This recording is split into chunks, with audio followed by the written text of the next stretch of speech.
Assalamualaikum warahmatullahi wabarakatuh. Perkenalkan, nama saya Diana Nurholisa. Saya mahasiswi Universitas Islam Kiai Haji Ahmad Muzaki Syekh dari Prodi PAI kelas 2B.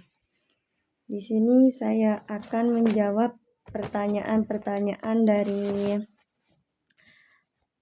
dari pelajaran dari ujian mata pelajaran Sejarah Peradaban Islam yang diampu oleh Bapak Ahmad Rosidi MPDI. Pertanyaan yang pertama yaitu jelaskan faktor-faktor utama yang menyebabkan kejayaan peradaban Islam pada masa dinasti Abbasiyah, terutama di bidang ilmu pengetahuan dan budaya. Apakah dampaknya terhadap peradaban dunia pada masa itu dan masa kini? Jawabannya yakni kejayaan peradaban Islam pada masa dinasti Abbasiyah ditandai oleh kemajuan luar biasa di bidang ilmu pengetahuan dan budaya, terutama selama pemerintahan Khalifah Harun al-Rasyid dan al-Ma'mun. Beberapa faktor utama pendukungnya yakni yang pertama ada dukungan penguasa. Pemerintah aktif mendukung pengembangan ilmu pengetahuan seperti pendirian Baitul Hikmah di Baghdad yang menjadi pusat penerjemahan, penelitian, dan pengkajian ilmu. Yang kedua ada peran ilmuwan besar, yakni munculnya banyak ilmuwan seperti Al-Khawarizmi matematika, Al-Razi kedokteran, dan Al-Farabi filsafat yang hasil karyanya jadi rujukan dunia. Ada juga pembauran multikultural. Baghdad menjadi kota kosmopolit dengan asimilasi berbagai bangsa dan latar belakang agama, mendorong kreativitas dan terbukanya lintas ilmu dan budaya. Dampaknya, pada masanya umat Islam menjadi pusat ilmu dunia. Baghdad dijuluki pusat peradaban dunia. Dan masa kini, ilmu dan budaya hasil Abbasiyah diteruskan ke Eropa. Jadi dasar perkembangan rasio Renaissance dan dunia ilmu pengetahuan modern. Yang kedua ada juga pertanyaannya, bagaimana sistem kekuasaan mempengaruhi perkembangan politik dan intelektual umat Islam saat itu? Dari aspek politiknya, dalam dinasti Umayyah itu monarki hereditari, fokus ekspansi militer. Dari dinasti Abbasiyah lebih terbuka dan toleran, beberapa kali sistem pemilihan. Dari aspek suku dan etnis, dinasti Umayyah dominasi Arab, diskriminasi Nawali dan Syiah.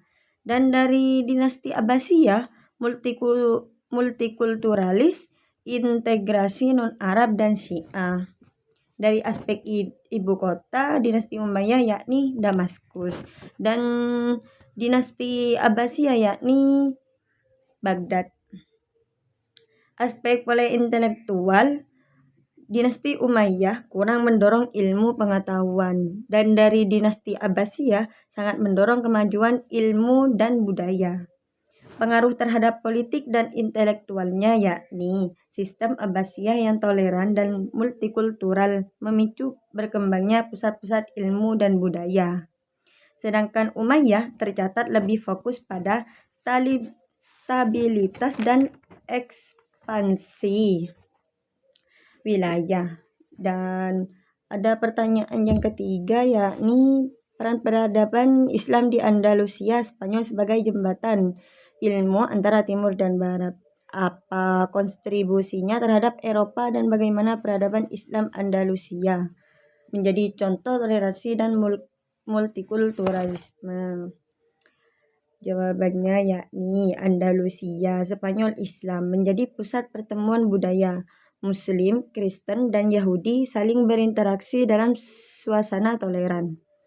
Dalam kontribusi ke Eropa, ilmu dan metode rasional dari Andalusia mendasari kebangkitan ilmu pengetahuan di Eropa. Renaissance memperkuat perkembangan modern di Barat.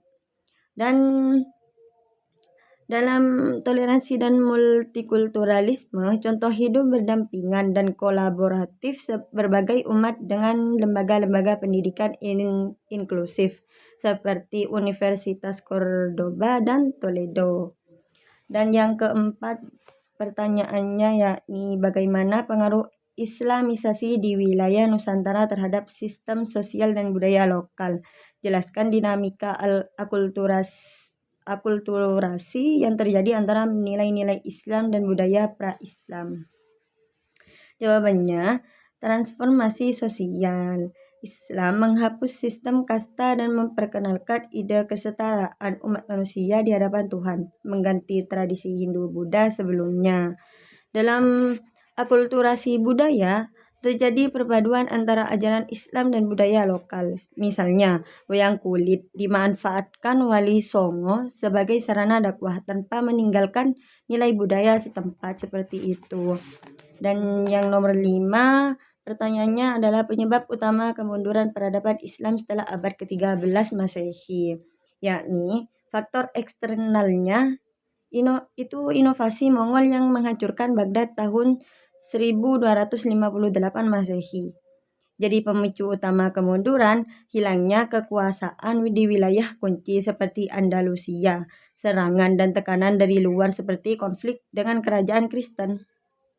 Faktor internalnya terjadi disintegrasi politik, konflik internal, lemahnya kepemimpinan, sistem suksesi yang tidak jelas, serta penurunan sumber daya ekonomi.